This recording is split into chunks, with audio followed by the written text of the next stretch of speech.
আগামীকালের ঘটনা নিয়ে আপনার কাছে একটু পরে আসতে চাই। শুধু জানতে চাই যে তথ্য উপদেষ্টার বক্তব্য দিয়ে আমি মূলত শুরু করি, তারপরে সমন্বয়ক প্রসঙ্গ আসছি। এইরকম কোনো পদধ্বনি কি আপনারা শুনতে পান ১-১১-র মতো? আমরা তো সবই শুনতে পাই। আমার তো মনে হয় যে ফেসিবাদও ফিরে আসতে পারে, স্বৈরাচারী ব্যবস্থাও ফিরে আসতে পারে। বাস্তব হচ্ছে উনি ওই পদে থেকে, তথ্য উপদেষ্টার পদে থেকে উনি এটা বলতে পারেন না। ১-১১ পদধ্বনি শোনা যাচ্ছে। আমার মনে হয় ১-১১ ঠেকানোর জন্য ফেসবুকে পোস্ট না করে, জনমনে আতঙ্ক সৃষ্টি না করে ১-১১ ঠেকানোর জন্য ওনার ভিতরে কাজ করা উচিত, এবং সেটা খুব ভালোভাবে। এটা মানুষ যত কম জানবে কোনো ষড়যন্ত্রের কথা, জনসাধারণ জানতে গেলে বিভাজন তৈরি হয়, আতঙ্ক তৈরি হয়। রাষ্ট্রের দায়িত্ব এই জায়গাগুলোকে গোপন রেখে কোনো ষড়যন্ত্র হলে সেটা কিভাবে সামাল দেওয়া যায় সেটার চেষ্টা করা। কিন্তু সেটা না করে যদি আপনি কোনো ইনফরমেশন জানলেন বা কিছু মনে হলো সেটা ফেসবুকে পোস্ট দিয়ে দেন, তাহলে এটা আরও আতঙ্ক ছড়াবে, সমাধান হবে না। আর বাস্তবতা হচ্ছে যে বাংলাদেশে একটা বছর তো চলে গেল, আসলে এমন কোনো রাষ্ট্রীয় ব্যবস্থা এখন পর্যন্ত তৈরি করতে পারে নাই, সিস্টেমের এমন কোনো পরিবর্তন করতে পারে নাই যে ১-১১ ঠেকাবে বা কোনো ফ্যাসিবাদী শাসন ব্যবস্থা ঠেকাবে কিংবা স্বৈরাচারী ব্যবস্থা ঠেকাবে। সে একই রকম রয়ে গেছে।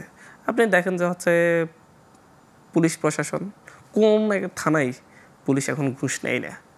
একটা থানা আমাকে এই অভ্যুত্থানে পুলিশের বিরুদ্ধে আমি বলতে যাবো যে রাষ্ট্রের বিরুদ্ধে বিদ্রোহ করছে এই দেশের জনগণ, রাষ্ট্রীয় ব্যবস্থার বিরুদ্ধে বিদ্রোহ করছে, গুলি করতেছে, গুলির সামনে দাঁড়াই গেছে যে গুলি কর। এটাকে আপনি শুধুমাত্র অভ্যুত্থান বললে কিন্তু ভুল হবে। অভ্যুত্থান তো অনেক হয়েছে, মানুষ সরাসরি রাষ্ট্রীয় বাহিনীর বিরুদ্ধে এইভাবে দাঁড়িয়েছে, এটা কয়টা হয়েছে, কয় জায়গায় হয়েছে, প্রতিরোধ করেছে, প্রতিহত করেছে, শুধুমাত্র তারা দাঁড়াইয়া থাকে নাই।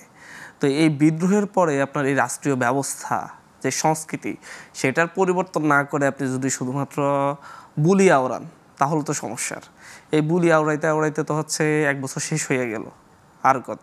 আমি বলতে চাই যে এই যে আমলাতান্ত্রিক ব্যবস্থায় কোন জায়গাটাই পরিবর্তন করছেন যে আমলাতন্ত্র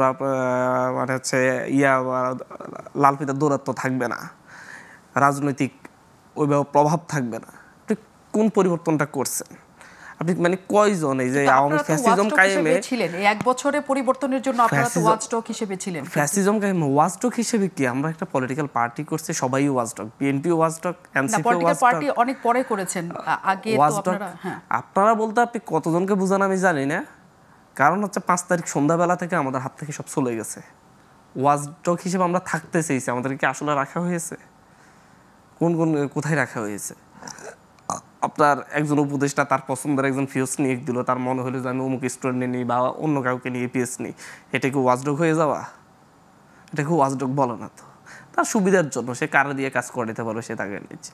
ওয়াচডগ হইতে হলে আপনি সেইভাবে এম্পাওয়ার্ড করতে হইতো, সেভাবে কথা বলতে হতো, কিন্তু হয়নি। কিন্তু আপনাদের পছন্দ মতো সরকারটা গঠন হয়েছিল বলা হয়েছে, আপনারাই ডক্টর মোহাম্মদ ইউনূসকে সরকার প্রধান বানিয়েছেন এবং তার উপর আস্থা রেখেছেন তিনি উপদেষ্টা পরিষদ কেমন করে তৈরি করবেন।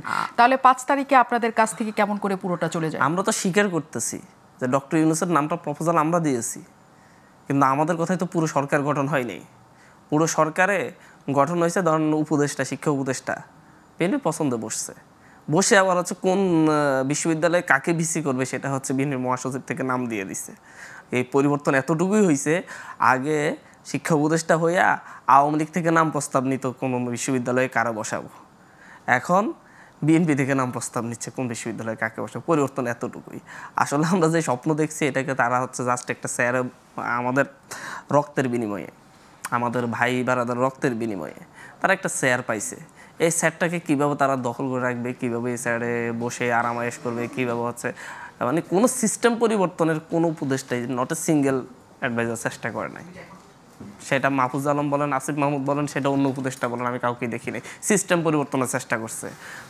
যদি মন্ত্রণালয় চালানোর জন্য যদি আপনাকে উপদেষ্টা করা হয়, মন্ত্রী করা হয়, তাহলে আলাদা বিষয়। আপনাদের সহযোদ্ধা ছিল। আমি একটা কথা বলতেছি যে আমি আমার সহযোদ্ধাদের নামটাই আগে বলছি।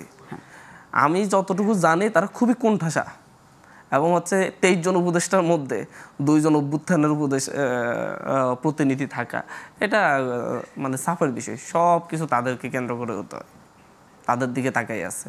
আসলে সেরকম প্রভাব তারা রাখতে পারে নাই, হয় নাই। প্রভাব তারা রাখতে পারে নাই। এবং যে কথাটাই আপনি দিয়ে শুরু করেছিলেন যে পদধ্বনি আমরা সকল কিছু শুনতে পাই, আওয়ামী লীগের ফিরে আসা শুনতে পাই, ১/১১ শুনতে পাই, আপনার নানা কিছু শুনতে পান।